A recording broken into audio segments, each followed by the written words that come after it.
ஆண்டவராகிய இயேசு கிறிஸ்து நாமத்தினாலே வாழ்த்துதல் சொல்லுகிறேன். கர்த்தருடைய நாமம் பரிசுத்தப்படுவதாக. கர்த்தர் உங்களை ஆசீர்வதிப்பாராக. இந்த கடைசி நாட்களில், இந்த கடைசி வருஷத்தின் கடைசியில் கர்த்தர் நடத்துவாராக. கர்த்தருக்கு ஸ்தோத்திரம். இப்படியாக புது வருடம் வருகிற புது வருடம் உங்களுக்கு ஆசீர்வாதமாகும், கீர்த்தி உள்ளவராகும், இசைக்கப்படாத நல்ல ஒரு தினமாகவும் இருப்பதாக. 112 சங்கீதம் 6ஆம் வசனத்தில் அவ்விதமாக சொல்லுது, இசைக்கப்படாதபடிக்கு நன்றாக கீர்த்தி பெறும்படியாக சொல்லப்படும். கர்த்தருக்கு ஸ்தோத்திரம்.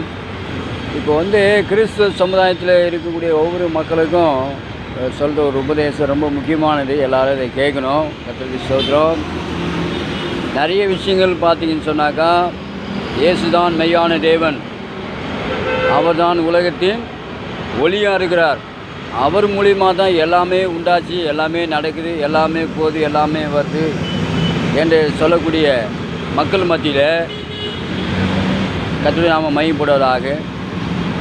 நல்ல காரியங்களும் தீமையான காரியங்கள், கெட்ட காரியங்களும் நடக்குது என்பது நான் கண்டுபிடிச்சிருக்கேன். கர்த்தருக்கு ஸ்தோத்திரம். ஆகவே இன்றைக்கு கிறிஸ்தவர்கள் நன்றாக ஆசீர்வாதமாக, ஏன்னா தெய்வ பக்தி, கடவுளோடு கூட அவங்க இருக்கிறாங்க. ஆண்டவர் என்ன சொன்னார்? அவரோடு இருந்தால் அவர் ஆளுகை செய்வது போல நீங்களும் ஆளுகை செய்வீர்கள். அவரோடு கூட பாடுபட்டால் அவரோடு கூட ஆளுகை செய்வீர்கள் என்று வேதம் சொல்லுகிறது. கர்த்தருக்கு ஸ்தோத்திரம். அவனமாக இன்றைக்கி நிறைய கிறிஸ்துவ பெருமக்கள் நன்றாக இருக்கிறார்கள், ஆசீர்வாதமாக. ஆனால் கத்தையாக சம்பாரித்து, கஷ்டப்பட்டு உழைச்சி சம்பாரித்து ஆஸ்பத்திரிக்கு ஏற்று போய் கொடுக்குறாங்க, கட்டு ஆஸ்பத்திரிக்கு ஏற்று போய் கொடுக்குறாங்க. ஆனால் பைபிள் என்ன சொல்லுது, வேதம் என்ன சொல்லுது? நானே உங்கள் பரிகாரியாகிய கர்த்தர், எகிப்தருக்கு வரப்பண்ணின வியாதியை நான் வரப்பண்ணேன், வரவிட மாட்டேன்னு சொல்கிறார். ஆகவே இன்றைக்கி நிறைய வேலை செய்வதற்கு, இந்த தேசத்தை பாதுகாப்பதற்கு, நாட்டை நடத்துவதற்கு நிறைய பணம் தேவையாக இருக்குது. ஆகவே கர்த்தருடைய ஜனங்கள், மற்றவர்கள் எப்படி ஹாஸ்பிட்டலுக்கு போய் பணத்தை செலவு பண்ணாலோ அது பரவாயில்ல, ஆனால் கிறிஸ்தவர்கள் ஆஸ்பத்திரிக்கு போய் நிறைய பணத்தை கட்டுக்கட்டாக இன்றைக்கி என்ன பண்ணுறாங்க, செலவு பண்ணிக்கிறாங்க. கர்த்தருக்கு ஸ்தோத்திரம். இது ஒரு தவறான காரியம், இது ஒரு பிழையான காரியம். ஆகவே இது திருந்தணும். கர்த்தருக்கு ஸ்தோத்திரம். ஆகவே அதுக்கு இவங்களுக்கு புரியல. கிறிஸ்துவ ஊழியக்காரர்களுக்கும் கிறிஸ்துவ விசுவாசிகளுக்கும் சரியான ஆலோசனை கிடையாது. இன்றைக்கி சரியான ஒரு ஆலோசனை இருந்தது என்று சொன்னால் இந்த கொரோனாவே வந்திருக்காது. அநேகர் இன்னும் கொஞ்சம் காலம், இன்னும் ஒரு 5 வருஷம் 20 வருஷம் நல்லா இந்த உலகத்தில் வாழ்ந்திருப்பார்கள். கர்த்தருக்கு ஸ்தோத்திரம். புரியாதபடினாலே, தெரியாதபடினாலே கர்த்தருக்கு ஸ்தோத்திரம் அவருக்கு சீக்கிரமாக போயிட்டாங்க. கர்த்தருக்கு ஸ்தோத்திரம். என்ன மனுஷன் உலகத்தில் அந்த காலத்தில் மனுஷன் 800 வருஷம் 900 வருஷம் உயிராக இருந்தான்.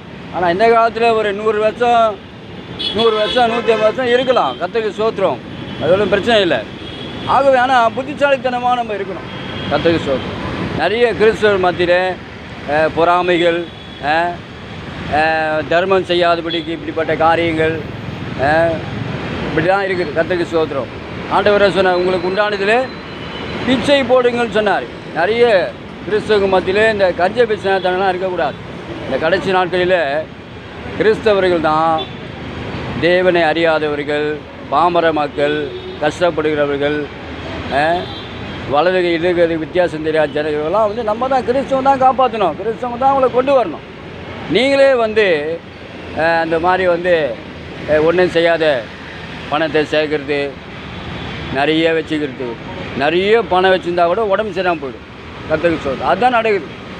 ஆகவே அருமையானவர்களே, கர்த்தருக்கு ஸ்தோத்திரம். கிறிஸ்துவ பெருமக்கள், கிறிஸ்துவ சமூகத்தை வாழக்கூடிய ஊழியக்கார விசுவாச மக்கள்லாம் இதை தெரிஞ்சுங்க. ஒவ்வொன்றும் ஆலோசனை இருக்கும். பைபிள் வசனம் சொல்லுது நிறைய விஷயங்களுக்கு. ஆகவே ஆலோசனை இல்லைன்னு சொன்னால் ஜனங்கள் சீர்கெட்டு போவார்கள். ஆலோசனை ரொம்ப முக்கியம். ஒவ்வொரு நாளும் ஆலோசனை முக்கியம். கர்த்தருக்கு ஸ்தோத்திரம். சிறு வயதில் ஒரு ஆலோசனை, அப்புறம் வாலிபம் போது ஆலோசனை, அப்புறம் நடுத்தர வயசு வரும்போது ஆலோசனை, முதிர்ந்த வயது வரும்போது ஆலோசனை. இப்படி நம்ம ஆலோசனை கேட்குறோம். ஏதோ கொஞ்சம் தெரிஞ்சுட்டு அதை வச்சு பண்ண வேஸ்ட்டு.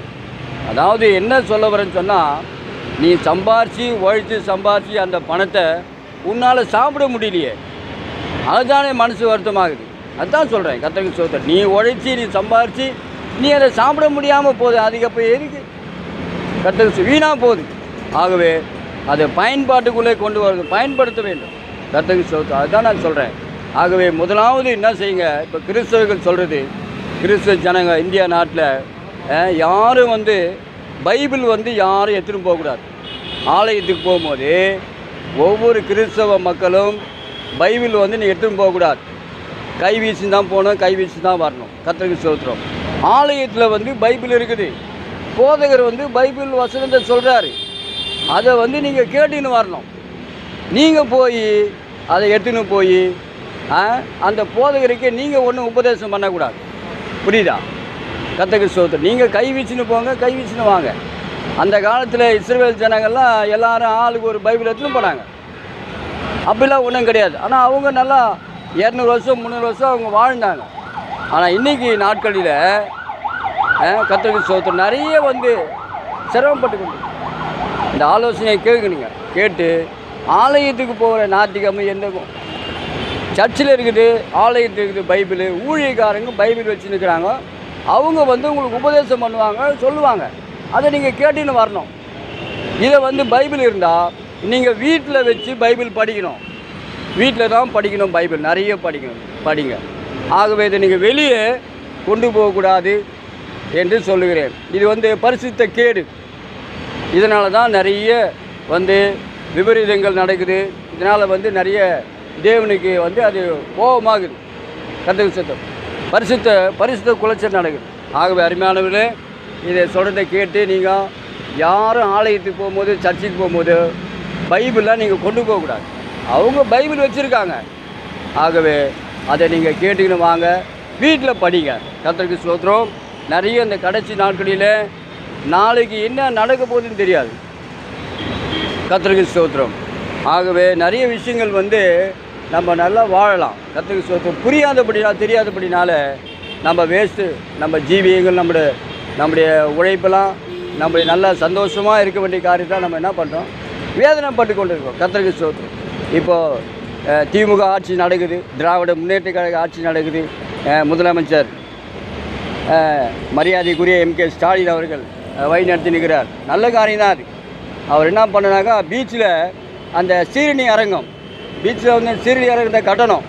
அதுக்காக கிறிஸ்தவ மக்கள் எல்லோரும் ஜெபம் பண்ணுங்க. அன்னைக்கு ஜெபம் பண்ணி கொண்டு இருந்தாங்க. சீரணி அரங்கத்துக்கு அங்கே மீட்டிங் நடந்தது.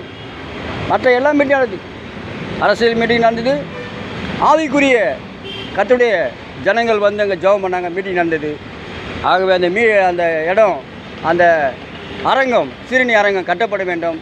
அதற்காக நீங்கள் ஜெபம் பண்ணுங்கள் என்று சொல்லி நன்றி சொல்லுகிறேன். நன்றி.